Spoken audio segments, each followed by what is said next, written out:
Assalamu alaikum students, I hope you are very well. So, आवाज़ मेरी clear आ रही है?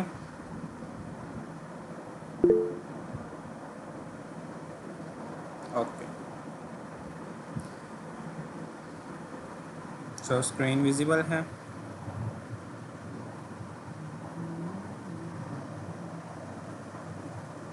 ओके, सो आज हम लोग अपनी 2D नमपाई को क्रिएट करेंगे और किस तरह से उसके ऊपर हम लोग मैथमेटिकल ऑपरेशंस परफॉर्म करते हैं. फिर स्टैटिस्टिकल मेथड्स, आज हम लोग स्टैटिस्टिक्स के भी कुछ टॉपिक्स को पढ़ेंगे. साथ ही उसकी जो है वो एक PDF मेरे पास मौजूद है जो मैं आपके साथ फिर आफ्टर द क्लास शेयर कर दूंगा, जिसमें हम फिर कुछ फॉर्मूलाज भी साथ में उसमें ड्राइव करेंगे कि किस तरह से मीन का फॉर्मूला फाइंड आउट किया जाता है, मीडियन क्या है, मोड कैसे फाइंड आउट करते हैं.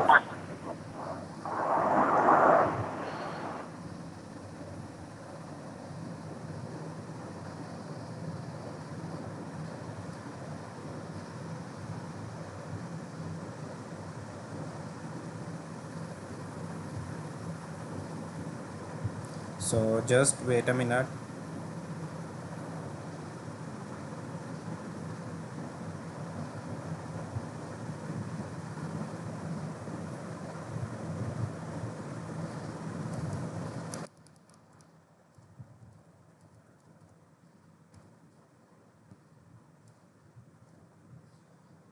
ओके, जब भी हम लाइब्रेरीज पे वर्क करेंगे तो हम हर टाइम, यानी जब भी हम लाइब्रेरी पे वर्क करेंगे तो हमें अपनी लाइब्रेरी को इंपोर्ट करना पड़ेगा.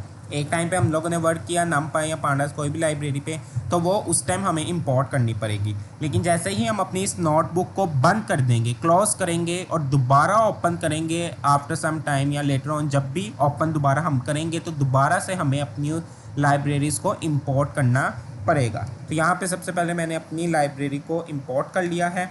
Import numpy as np, shortly हम np के तौर पर इसको यूज़ करेंगे. और हम लोग रैंडमली अपनी 2D अरे को क्रिएट करेंगे, जिस तरह लास्ट टाइम हम लोगों ने अपनी 1D अरे को क्रिएट किया और रैंडमली भी क्रिएट किया, जिसका हम लोगों ने मेथड देखा था. लेकिन अब हम यहाँ पर अपनी 2D अरे को क्रिएट करेंगे, जिसमें मैंने आपको सिंपल सा जो टॉपिक या फिर जो मेथड बताया था वो हमारे पास एक मैट्रिक्स का आ जाता है. टेबुलर फॉर्मेट में जो डेटा मौजूद होता है एक्चुअली हमारे पास वो 2D फॉर्मेट में होता है, यानी प्रॉपर रॉज और कॉलम्स हमारे पास मौजूद होते हैं. सो यहाँ पर np डॉट, अब रैंडम हमने क्रिएट करना है तो रैंडम डॉट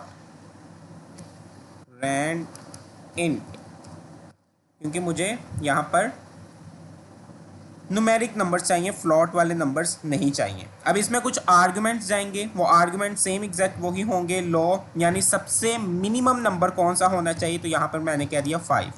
उसके बाद हाई यानी सबसे बड़ा मैक्सिमम नंबर कौन सा होना चाहिए, तो उसके लिए मैंने यहाँ पर कह दिया 20. अब यहाँ पर मुझे साइज़ अपना बताना है.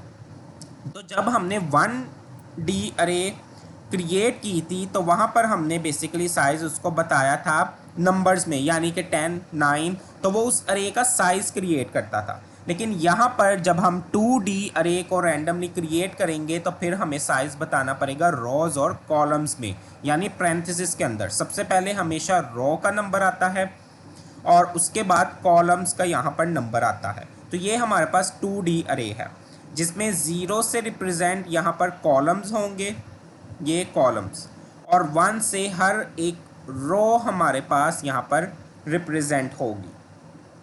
सो यहाँ पर मैं साइज़ कह देता हूँ कि मुझे 5 रोज़ और चले 4 कॉलम्स ही यहाँ पर हम कह देते हैं. एंड देन यहाँ पर हम अपनी अरे को प्रिंट करवाएंगे. सो ये देखें मेरे पास ये एक अरे एक मैट्रिक्स क्रिएट हो चुका है. और यहाँ पर देख सकते हैं तो एक स्टार्ट में भी ब्रैकेट है और एंड पे भी ब्रैकेट है रैंडमली क्रिएट करने पे. तो ये मेथड हमारे पास 2D अरे में ही आता है. इसकी हम लोग नंबर ऑफ़ डायमेंशंस और शेप्स वगैरह भी चेक कर लेते हैं कि क्या वाकई ही ये ही है जो हमने अरे क्रिएट की है, मैट्रिक्स क्रिएट किया है 2D. क्या ये हमारे पास नंबर ऑफ़ डायमेंशन 2 ही है, क्या इसकी शेप हमारे पास 5 by 4 ही है. साइज़ क्या आएगा और डेटा टाइप इसकी हमारे पास क्या होगी। तो एग्जैक्टली यहाँ पर उसने कहा है कि आपके पास 2D अरे है। जब भी अरे में बात करेंगे तो 2D कहेंगे, 1D कहेंगे, लेकिन अगर सिंपली बात करें तो ये एक हमारे पास मैट्रिक्स, आप देख सकते हैं ये एक मैट्रिक्स की ही फॉर्म में है। ठीक है, यहाँ पर ये अलग अलग ब्रैकेट ज़रूर विजिबल हो रही हैं, लेकिन एक तरह का ये मैट्रिक्स है कि ये रो 1 है, ये रो 2, देन 3, 4 एंड 5, और उसके बाद ये कॉलम है, कॉलम 1, कॉलम 2, 3 एंड 4। तो ये मेरे पास 5/4 का एक मैट्रिक्स है, यानी 5 रोज 4 कॉलम्स, और जब इनको मल्टीप्लाई करेंगे तो हमारे पास साइज आ जाता है। साइज से मुराद है कि फिर इसके अंदर कितने टोटल एलिमेंट्स एग्जिस्ट करते हैं, तो वो 20 हैं हमारे पास। और यहाँ पर जो डेटा टाइप उसने दी है हर एलिमेंट की, वो मेरे पास इंटीजर 64 है, जो कि उसने 64 खुद से उसको कंसीडर किया है।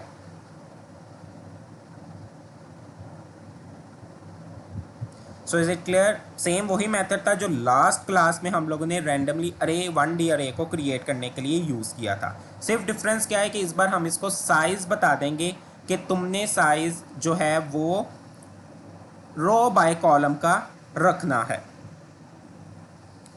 देन इसी तरह एक और यहाँ पर मैं अरे क्रिएट कर लूँगा, यानी 2D अरे।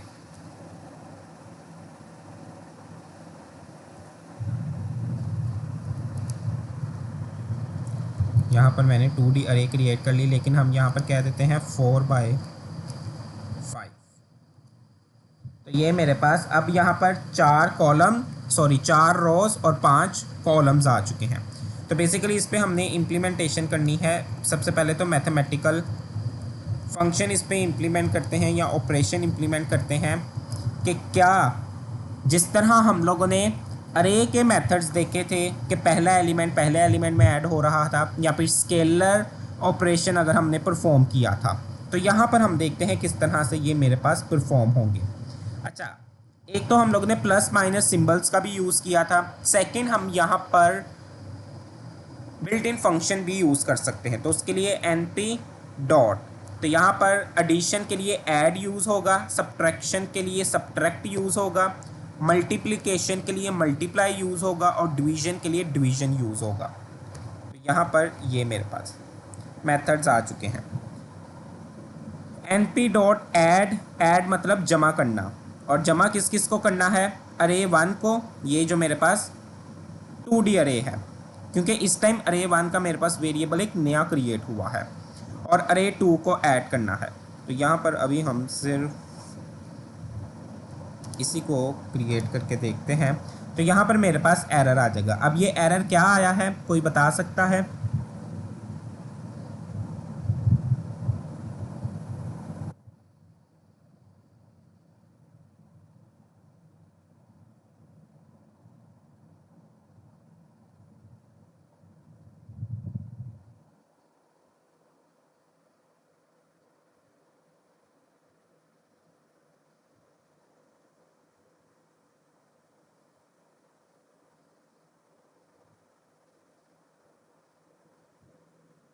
यहाँ पर इन दोनों अरेज को जब हमने सम किया है तो हमारे पास यहाँ पर ये एरर आया है।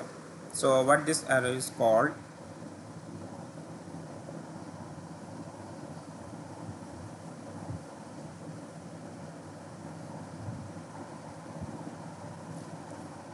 सो कि यहाँ पर एरर उसने हमें दिया है कि हम इन दोनों अरेज को आपस में ब्रॉडकास्ट नहीं कर सकते, इस पर फंक्शन परफॉर्म नहीं कर सकते। ब्रॉडकास्ट का मतलब है चेंज कर देना।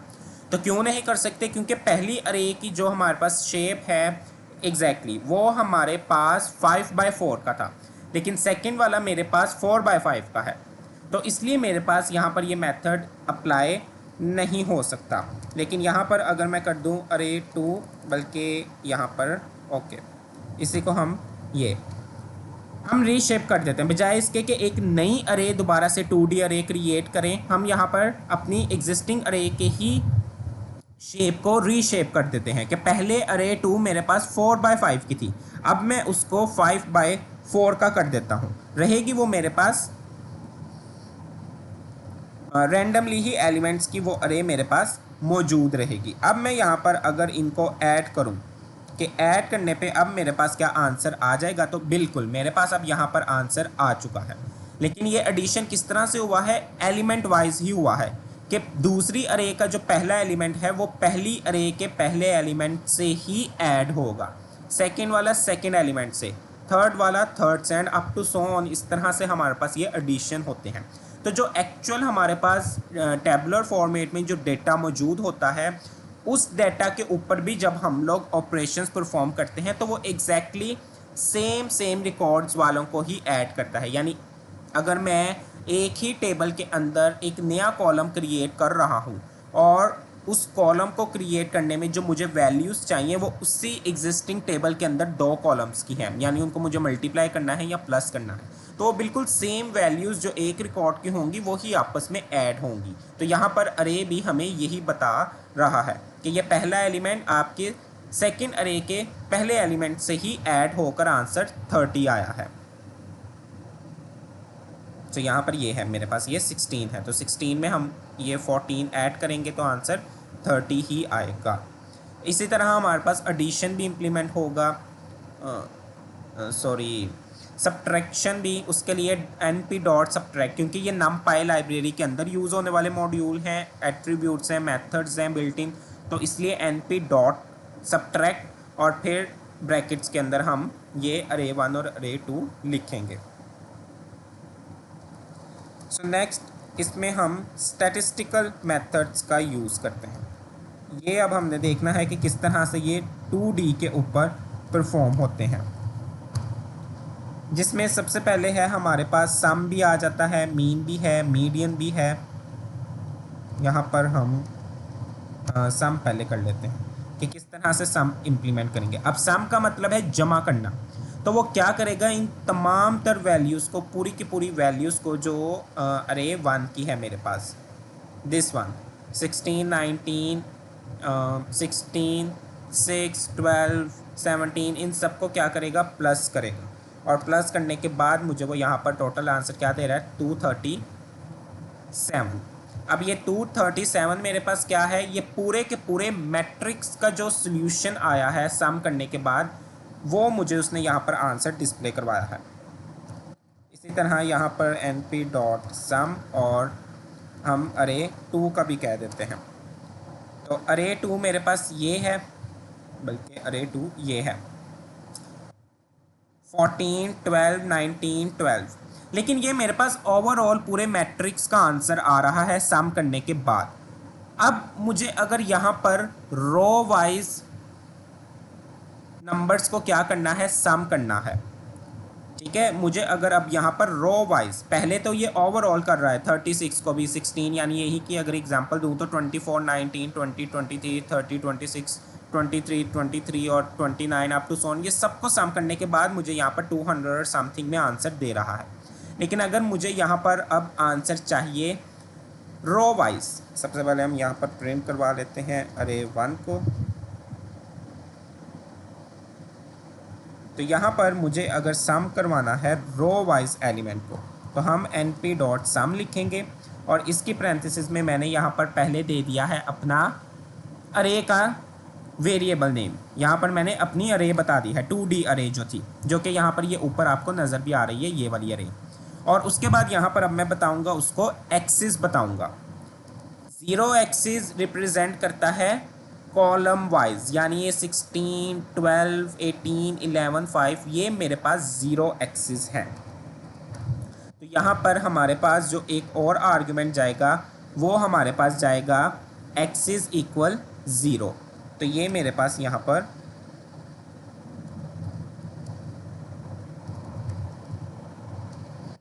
कॉलम वाइज रिप्रेजेंट करेगा। तो अब देखिए यहाँ पर मेरे पास आंसर क्या आया है, बिल्कुल डिफरेंट आया है। जबकि पहले आंसर मेरे पास सिर्फ सिंगल वैल्यू में आ रहा था, अब यहाँ पर मेरे पास जो आउटपुट रिटर्न हुई है वो भी अरे की ही फॉर्म में रिटर्न हुई है। तो यहाँ पर मैंने बेसिकली उसको एक्सिस बता दिए थे कि तुमने अब सिर्फ उन वैल्यूज़ को सम करना है जो 0 एक्सिस पे रिलायबल हो, मौजूद हो, उनके अलावा और किसी को नहीं करना। तो ये 62 मेरे पास जो आंसर आया है, ये 16, 12, 18, 11 और 5 को प्लस करने के बाद आंसर आया है 62। तो अभी मैंने बताया था जीरो एक्सिस ये कॉलम्स को रिप्रेजेंट करता है। इसी तरह 19, 18, 19, 8, 9 को प्लस किया तो 73 आंसर आया है। और अगर हमें रो वाइज सम करना है तो रो वाइज सम करने के लिए यहाँ रो वाइज सम करने के लिए हम एक्सिस उसको 1 बता देंगे। तो 1 एक्सिस में वो इस तरह से चलेगा, यानी 16, 19, 16, 6 को प्लस किया तो आंसर आया 57, ये सेकंड वाला। और आप आउटपुट भी दे सकते हैं। यहाँ पर जो रिटर्न अरे में एलिमेंट्स हैं 4 जीरो एक्सिस में, और 1 एक्सिस में रिटर्न एलिमेंट्स है 5। तो इसी से अंदाज़ा लगा सकते हैं कि जो पहली अरे के हमारे पास शेप थी वो 5/4 थी। तो 5 मतलब रोज और 4 मतलब कॉलम्स। तो इस तरह से हम इनका यूज़ करते हैं। स्क्रीन विजिबल है?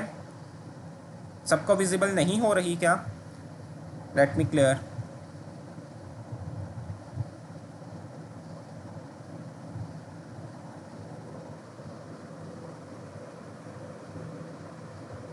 ओके, सो अब यहाँ पर हम स्टैटिस्टिक्स को देखते हैं कि स्टैटिस्टिक्स बेसिकली होता क्या है। जब तक हम स्टैटिस्टिक्स अपने डेटा के ऊपर इम्प्लीमेंट नहीं करते, हमारे डेटा की एक तो करेक्ट आउटपुट नहीं आती, हमें ये नहीं पता चलता डेटा की डिस्ट्रीब्यूशन क्या है, डेटा कितना अपने एक्चुअल पॉइंट से स्प्रेड आउट है, मीन वैल्यू से स्प्रेड आउट है, या फिर कितने इसके अंदर आउटलायर्स मौजूद हैं, इसकी मिडल वैल्यू क्या है। तो ये सारी चीज़ें, यानी एक जो एक्चुअल हमने कंप्लीट स्टोरी बतानी होती है, वो स्टैटिस्टिक्स का यूज़ करते हुए हम इम्प्लीमेंट करते हैं। तो यहाँ पर हम स्टैटिस्टिक्स की डेफिनेशन, उसकी टाइप और फिर मीन पे हम लोग मूव करेंगे। तो सिंपल है कि यहाँ पे आपको स्टैटिस्टिक्स का कॉन्सेप्ट भी क्लियर हो जाएगा कि स्टैटिस्टिक्स सिर्फ 4 पॉइंट्स में डिफाइन की जा सकती है: collection of data, presentation of data, analysis of data and interpretation of data. यानी कि डाटा को कलेक्ट करना, जमा करना, जाहिर सी बात है सबसे पहले हम डाटा को ही जमा करेंगे। अगर डाटा ही मौजूद नहीं होगा तो फिर काहे का एनालिसिस। देन सेकंड है प्रेजेंटेशन। अब उस डाटा को हमने प्रिपेयर करना है कि किस फॉर्मेट में, किस चीज़ को सबसे पहले हमने चेक करना है। तो प्रेजेंटेशन के बाद फिर हम एनालिसिस करना 1 बाय 1 अपने सिनेरियोज का स्टार्ट करते हैं।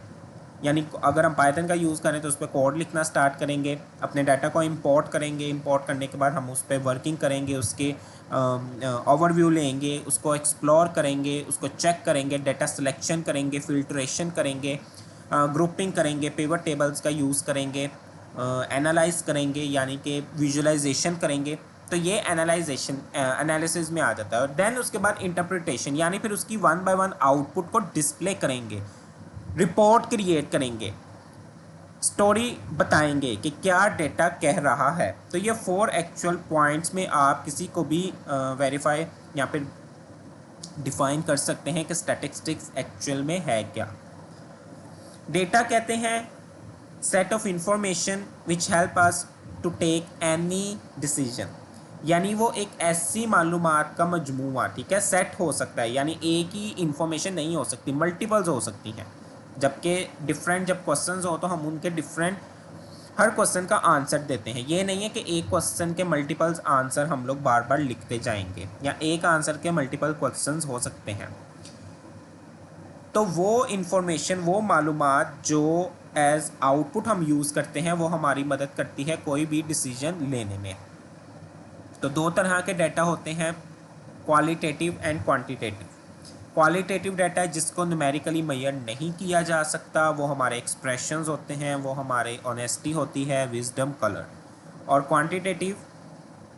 क्वांटिटी जो नंबर से रिप्रेजेंट इजीली हो सकता है, लाइक टेम्परेचर है, शूज़ हैं, टोटल नंबर्स हैं, कुछ भी है, तो वो सारी चीज़ें हमारे पास क्वांटिटेटिव डेटा में आ जाती हैं। नाउ नेक्स्ट हमारे पास है अर्थमेटिक मीन। क्या होता है?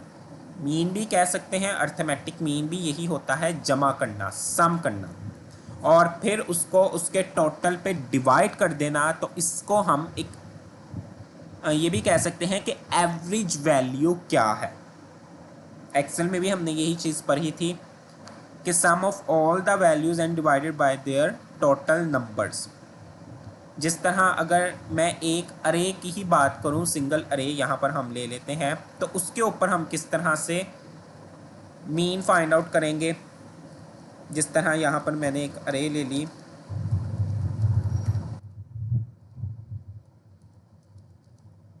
चलिए ये मेरे पास 5 एलिमेंट्स की अरे है, तो इस पर हम मीन इम्प्लीमेंट अपना करेंगे। कैसे इम्प्लीमेंट होगा कि इन पाँचों के पाँचों नंबर्स को हम जमा करेंगे 5 + 4 + 3 + 2 + 1 और डिवाइड कर देंगे इसके टोटल पे, यानी ये टोटल कितने एलिमेंट्स हैं, 5 हैं। तो हमारे पास आंसर जो है वो क्या आ जाएगी, एवरेज वैल्यू आ जाएगी। 5 में 4 को ऐड करें, 3 को करें, 2 को, तो ये 15 बनते हैं। और जब 5 पे डिवाइड करेंगे तो 3, इसका मतलब है कि एवरेज वैल्यू इसके अंदर कौन सी है, ये 3 है। तो इस तरह से हम अपना मीन फाइंड आउट करते हैं। तो इसका ये हमारे पास सिंबॉलिकली इसको हम रिप्रेजेंट करते हैं एक्स बार के साथ। एक्स बार मीन को रिप्रेजेंट करता है, और ये जो समेशन, इसको समेशन कहते हैं, समेशन ऑफ एक्स, अर्थमेटिक यानी प्लस करना, जमा करना, और उसके टोटल पे हम डिवाइड कर देंगे। सो अगर इसी एग्जांपल को हम आगे मूव ऑन करें, सिंबॉलिकली अगर हम अपने मीन को यहाँ पर रिप्रेजेंट करें,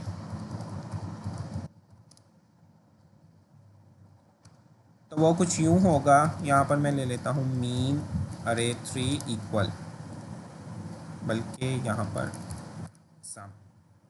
तो सबसे पहले अपनी सारी वैल्यूज़ को सम करना है, तो np.sum का जो बिल्ट इन फंक्शन है उसका हम यूज़ कर सकते हैं, और इसकी हम यहाँ पर क्या दे देंगे, अरे 3। तो बेसिकली यहाँ पर मेरे पास जो आंसर आएगा वो 15 आएगा। उसके बाद टोटल, यानी कि टोटल जो इसकी लेंथ है, तो उसके लिए हम लेन मेथड यूज़ कर सकते हैं, क्योंकि लेन लेंथ के लिए यूज़ होता है। तो इसकी लेंथ क्या आएगी, मेरे पास 5 आएगी। और अब जो मीन इसका निकलेगा वो किस तरह से निकलेगा कि सम अंडरस्कोर अरे 3 को हम डिवाइड कर देंगे उस अरे के टोटल के साथ, एंड देन यहाँ पर हम प्रिंट करवाएंगे मीन अरे 3 को। तो यहाँ पर हमारे पास आउटपुट देखें क्या आई है, 3 आई है। ये उसने मुझे अरे में कन्वर्ट करने के बाद आउटपुट डिस्प्ले करवाई। उसके बाद यहाँ पर उसके सारे एलिमेंट सम हुए, 5 + 4 9, 9 + 3 12, 12 + 2 14 + 1 15, और टोटल लेंथ कितनी थी, 5। यहाँ पर जब आया तो यहाँ पर वेरिएबल्स की जो वैल्यूज़ थी, इस वेरिएबल में वैल्यू स्टोर हो गई थी 15, वो यहाँ पर आ गया, और इस वेरिएबल में वैल्यू स्टोर हो गई थी 5, जो लेंथ थी वो यहाँ पर आ गई। तो 15 / 5 दैट इज़ 3। तो इस तरह से मीन फाइंड आउट किया जाता है। ये मैंने सिंबॉलिकली, यानी जो फॉर्मूला है उसी को मैंने यहाँ पर 1 by 1 ड्राइव किया है। अदरवाइज इसका बिल्ट इन फंक्शन भी यहाँ पर हमारे पास यूज़ होता है, that is also mean.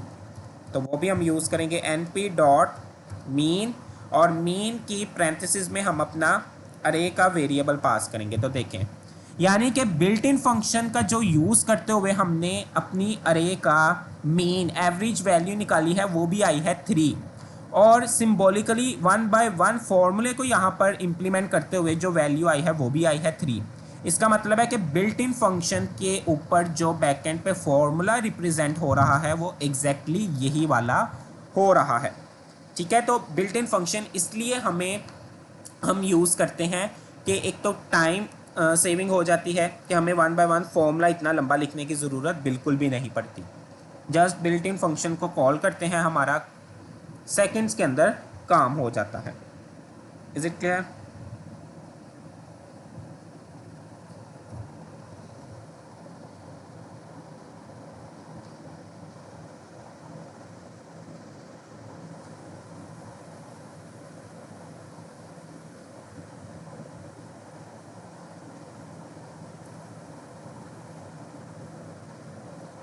Okay,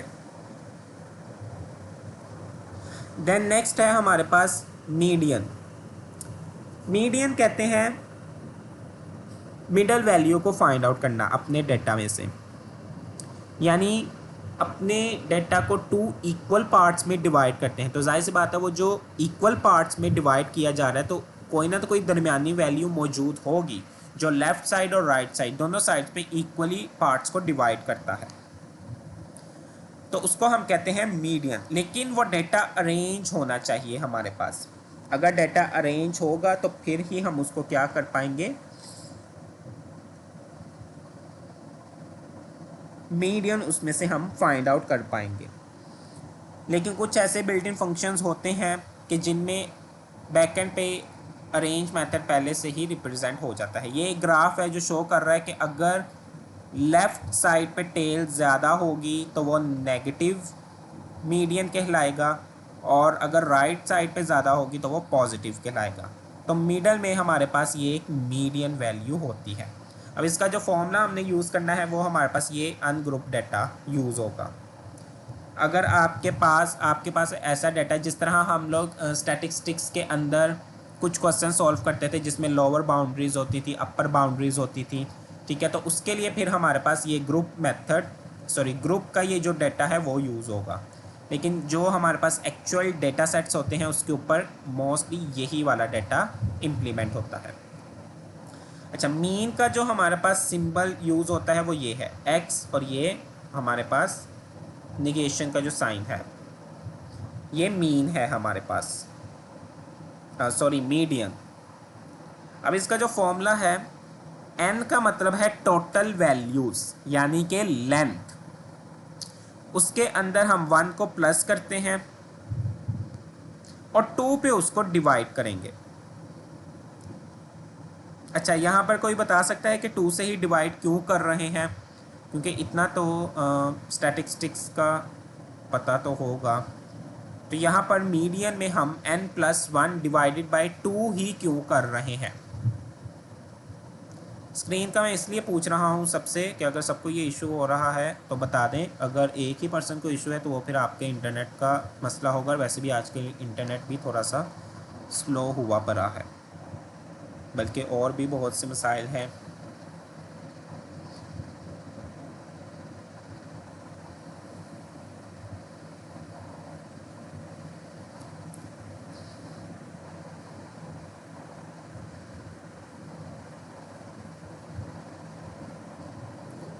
okay, anyone के हम मीडियन में जो फॉर्मूला गिवन था n+1 डिवाइडेड बाई 2, तो उसमें हम डिवाइडेड बाई 2 क्यों कर रहे हैं?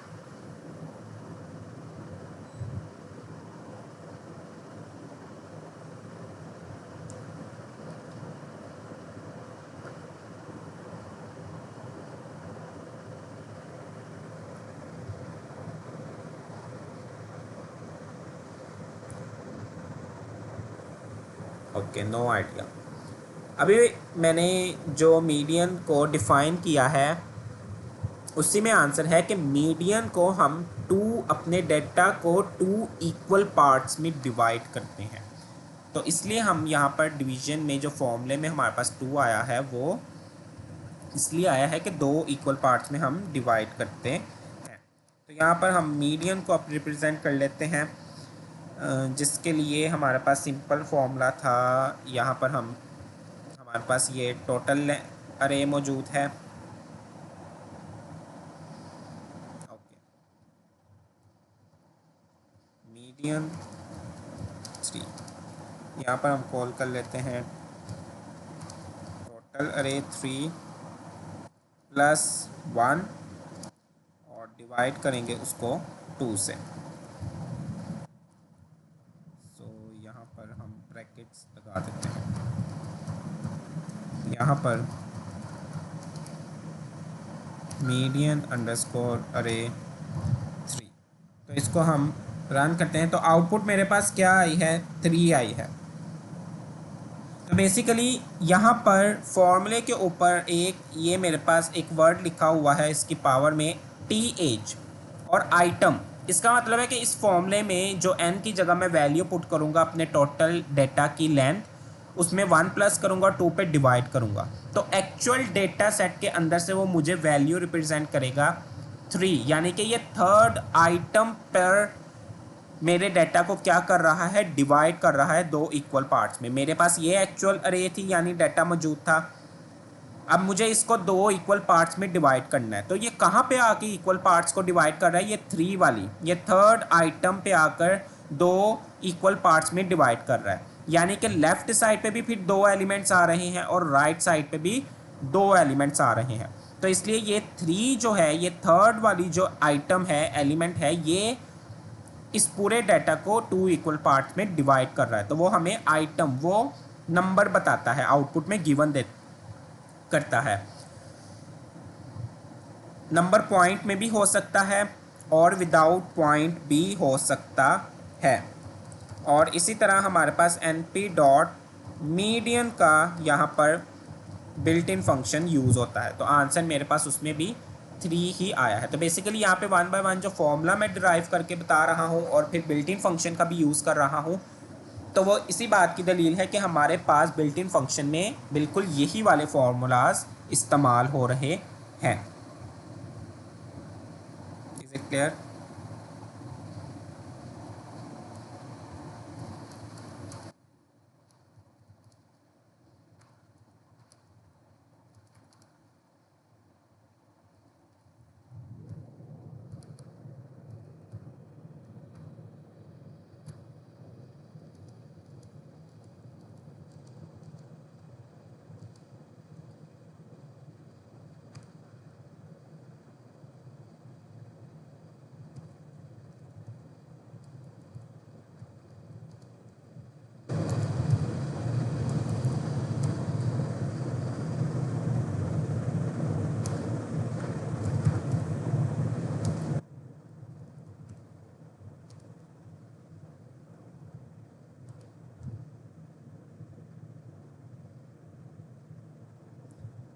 इसको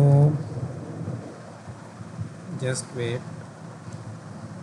ओके, यहाँ पर अब हमारे पास है मोड। मोड हम यूज़ करते हैं जब हमने मोस्ट रिपीटेड वैल्यू चेक करनी हो, रिपीटेड वैल्यू देखनी हो, तो फिर हमारे पास यहाँ पर मोड यूज़ होता है। तो ये देखिए यहाँ पर ये मेरे पास फॉर्मूला आ गया है मोड का।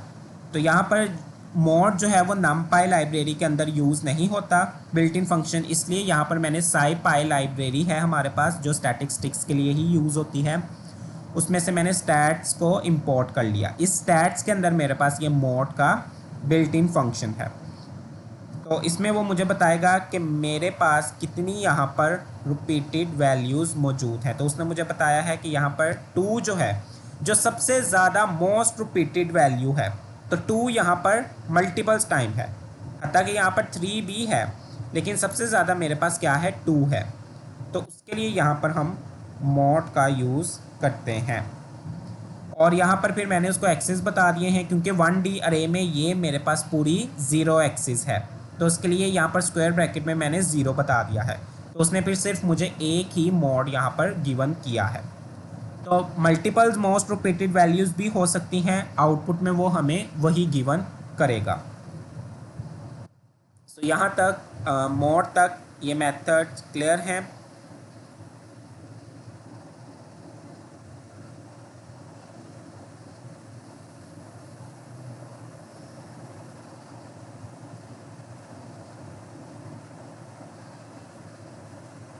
नेक्स्ट हमारे पास है क्वार्टाइल।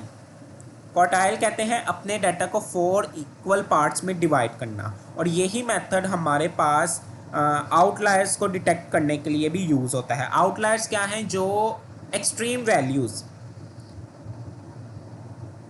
हमारे डाटा में मौजूद होती हैं, ठीक है। एक्सट्रीम वैल्यूज़ यानी कि वो वैल्यूज़ ऐसी होती हैं जो हमारे डाटा के अंदर होनी तो नहीं चाहिए, लेकिन बाय चांस वो हमारे डाटा में मौजूद होती हैं। लेकिन उसमें फिर ये भी हम लोग चेक करते हैं कि क्या इनका वाकई ही डाटा के अंदर रहना ठीक भी है, या फिर ये वाकई कोई एरर की वजह से मौजूद है। तो फिर हम ये मेथड क्वार्टाइल का यूज़ करते हैं। 4 इक्वल पार्ट्स में डेटा को डिवाइड करते हैं। तो इसमें Q1 lower quartile, Q2 median quartile और Q3 अपर क्वार्टाइल है। अगर हम अपने इस डाटा के पार्ट्स की बात करें तो ये मेरे पास पूरा एक पार्ट हो गया डाटा का, ये मेरे पास second part, this is third and this one is fourth. तो 4 इक्वल पार्ट्स में डेटा को जो डिवाइड करने का मेथड है that is called quartile. Formula इसका मीडियन जैसा ही है। अगर Q1 है तो इसमें n+1 डिवाइडेड बाय 4। अब यहाँ पर 4 क्यों डिवाइड कर रहे हैं, क्योंकि 4 इक्वल पार्ट्स में हमने डाटा को डिवाइड करना है। और Q3 यानी कि जब अपर क्वार्टाइल मोस्टली हमारे पास 75% से अबव का जो डेटा होता है वो चेक करने के लिए हम अपर क्वार्टाइल का यूज़ करते हैं। तो उसमें 3 यानी कि मेरे डेटा का जो तीसरा हिस्सा है n+1 डिवाइडेड बाय 4। तो ये दोनों यहाँ पर हमारे पास मेथड्स हैं क्वांटाइल्स को फाइंड आउट करने का। अभी यहाँ पर हम अपने इस डेटा के अंदर फाइंड आउट करते हैं, देन आपको जो है वो वैल्यूज़ यहाँ पर समझ आ जाएंगी। यहाँ पर मैं दोबारा से एक अरे ले लेता हूँ, और चूँकि इसमें मेरे पास अब ज़्यादा वैल्यूज़ भी हो सकती हैं।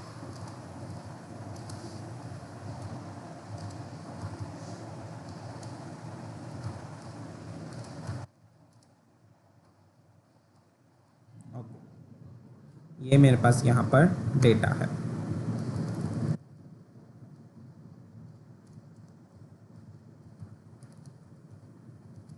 क्वांटाइल्स, यहाँ पर हमारे पास इसी का क्वांटाइल का मेथड भी यूज़ होता है, np क्वांटाइल, और उसके पैरेंथेसिस में हम अपनी अरे पास करेंगे। कॉमा के बाद यहाँ पर बताना भी है कि कितने परसेंट मुझे यहाँ पर चाहिए। तो 25% को हम यहाँ पर 0.25 करके लिखेंगे, डायरेक्टली 25% नहीं लिख सकते। तो 25% को हम यहाँ पर 0.25 लिखेंगे। और अगर 50% है तो वो चूँकि हमारे पास मीडियन होता है तो उसको हम यहाँ पर 0.50 लिखेंगे। और 75% जो है उसको हम 0.75, यानी कि अगर मुझे 80% अपने डेटा को देखना है तो फिर मैं 0.80 लिखूँगा। तो ये मेरे पास यहाँ पर क्वांटाइल्स की रेंज हमारे पास मौजूद है। तो यहाँ पर उसने मुझे 0.25 यानी 25% मेरा डेटा किस नंबर पे मौजूद है वो उसने कहा है 2 और 2 से पहले। अब यहाँ पर देखें तो डेटा मेरे पास अरेंज नहीं है, सॉर्ट डाटा नहीं है, जबकि हमने डेफिनेशन जो मीडियन में पढ़ी थी कि अरेंज डाटा के ऊपर ये मेथड्स इंप्लीमेंट होंगे।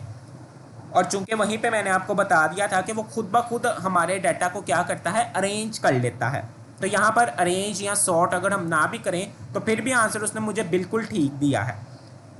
2 उसने मुझे वैल्यू दी है कि 2 से जितनी भी पहले वैल्यूज़ होंगी वो चाहे फिर 1.99 हो, 1.8 हो, 1 हो या 0 हो, वो सारी 1% से लेकर 25% के अंदर रिलाई करती हैं।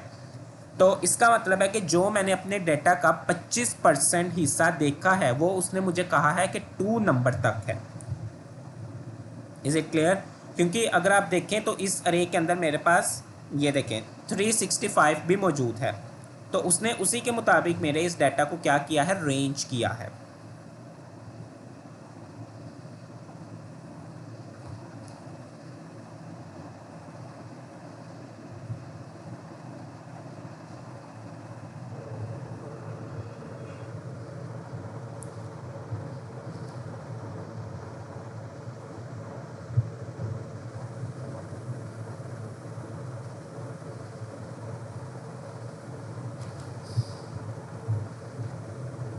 सो यहाँ पर अगर मैं चलें प्रिंट np डॉट,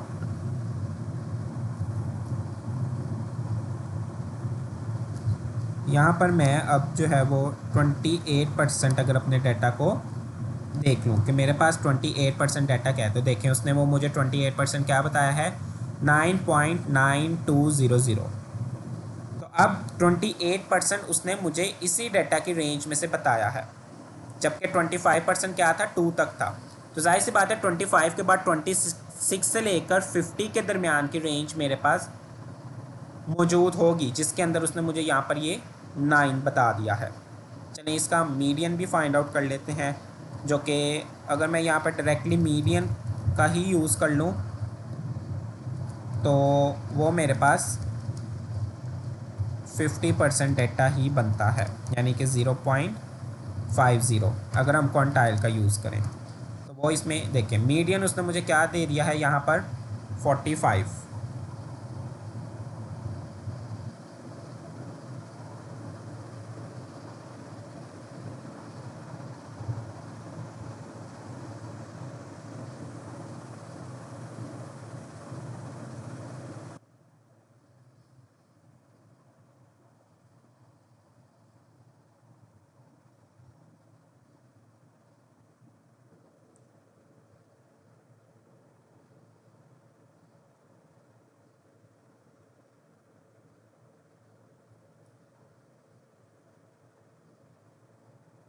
ओके, तो यहाँ पर जो मीडियन आया है अभी कैलकुलेटर से ही मैंने किया है। तो मीडियन का जो फॉर्मूला हमने पढ़ा था वो क्या था, n+1 डिवाइडेड बाई 2। तो n में मेरे पास ये जो टोटल एलिमेंट्स है वो 9 है। 9+1 10, 10 को मैंने 2 पे डिवाइड किया तो आंसर आया 5। तो अरेंज डाटा के मुताबिक मेरे पास जो यहाँ पर वैल्यू बनी थी उसने मुझे वही आउटपुट में डिस्प्ले करवाई है।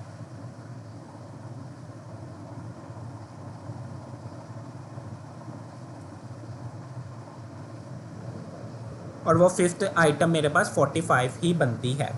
तो बिल्कुल जो बात हमने अभी कुछ देर पहले कही थी वो बिल्कुल यहाँ पर प्रूव हो रही है कि बिल्ट इन फंक्शन के अंदर ही सॉर्टेड मेथड भी इम्प्लीमेंट किया गया है। मुझे अलहदा से अपनी अरे को सॉर्ट करने की ज़रूरत नहीं पड़ी। तो ये कॉन्सेप्ट समझ में आए हैं कि किस तरह से हम क्वांटाइल्स भी फाइंड आउट कर सकते हैं, मीन मीडियन भी अपने डाटा में से फाइंड कर सकते हैं। यहाँ पर ये कॉन्सेप्ट क्लियर होंगे तो फिर डाटा के ऊपर इम्प्लीमेंट करना और ज़्यादा भी ईजी होंगे।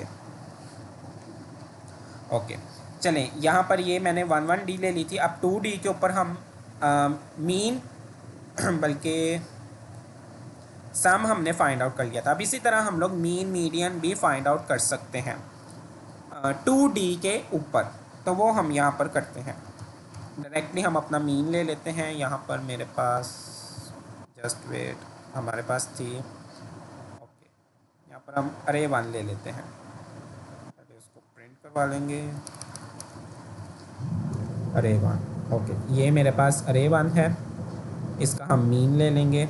अगर ओवरऑल मैं यहाँ पर मीन लूँगा अरे 1 का, तो फिर वो ओवरऑल क्या करेगा, इस सब वैल्यूज़ को सम करेगा और 10 पे बल्कि 20 पे, क्योंकि 20 इसका साइज़ बन रहा है, उस पर डिवाइड कर देगा। तो ये मेरे पास पूरे 2D अरे का मीन आया है। लेकिन अगर मुझे वैल्यू मीन चाहिए 0 एक्सिस या 1 एक्सिस पे, तो फिर उसके लिए जो सम में मेथड हमने इम्प्लीमेंट किया था वही यहाँ पर भी इम्प्लीमेंट करेंगे। np.mean वेरिएबल नेम पास करेंगे और एक्सिस यहाँ पर हम बता देंगे 0। और इसी तरह अगर हमने 1 एक्सिस का लेना है तो वो भी हम यहाँ पर बता देंगे। फिर यहाँ पर मीडियन 0 एक्सिस के साथ बताएंगे। और चलें, यहाँ पर हम मॉड भी ले लेते हैं।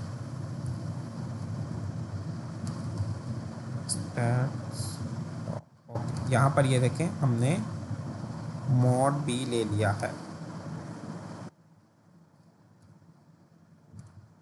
तो इसको हम यहाँ पर रन करते हैं। तो ये देखें,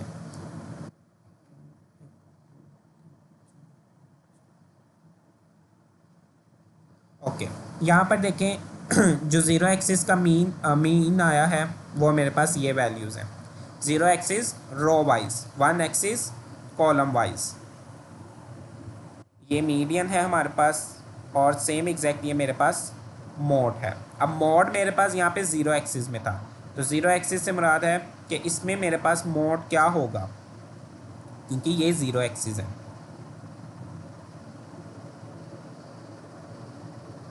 तो यहाँ पर मॉड उसने मुझे क्या दिया है 5।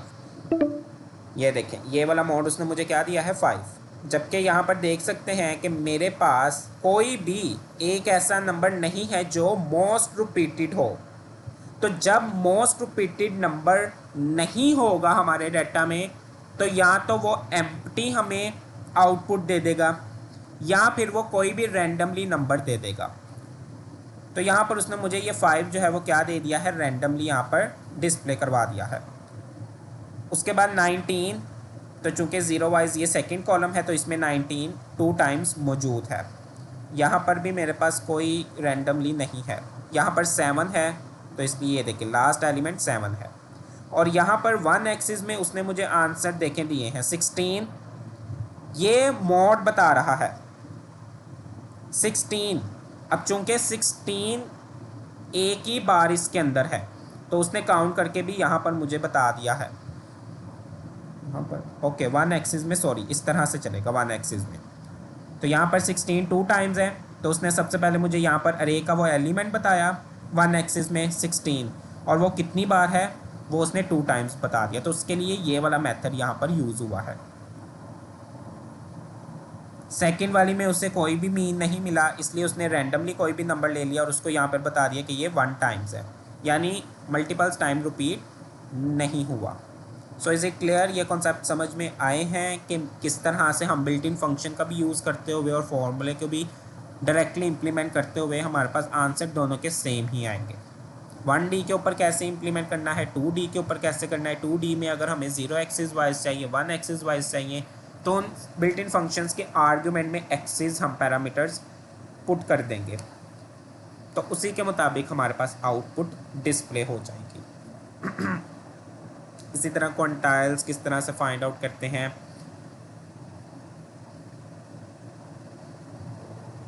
एंड देन परसेंटाइल्स भी हम इसमें फाइंड आउट कर सकते हैं। बेसिकली परसेंटाइल कहते हैं कि अपने पूरे 100% डेटा को फाइंड आउट करना। यहाँ पर मेरे पास है अरे 5।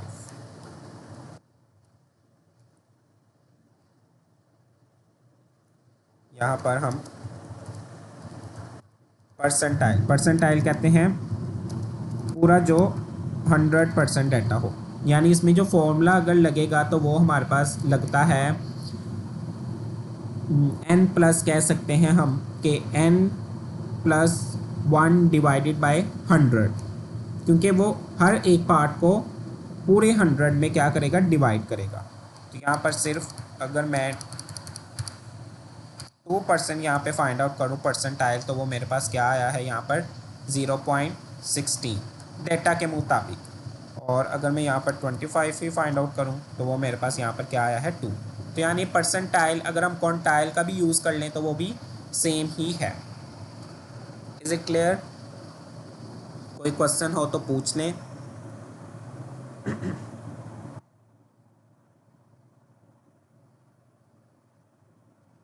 और सेम एग्जैक्ट इसी के ऊपर हम लोग अपनी जो बूलियन इंडेक्सिंग है वो भी इम्प्लीमेंट कर सकते हैं। सो ये 1D और 2D के ऊपर बूलियन इंडेक्सिंग मैं आप लोगों के साथ एज असाइनमेंट शेयर करूँगा, तो उसको बाय हैंड खुद ज़ुबानी ज़रूर इम्प्लीमेंट करना और फिर मेरे साथ वो आप शेयर करिएगा।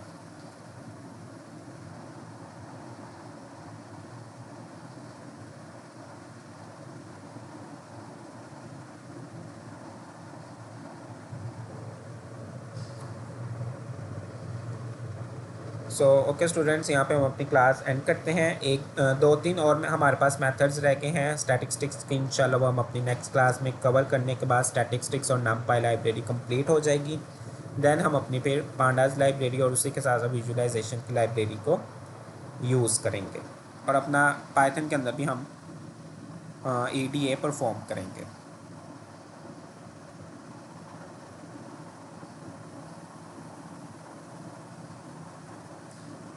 So okay students, take care of yourself. Thank you so much for hearing. Allah Hafiz.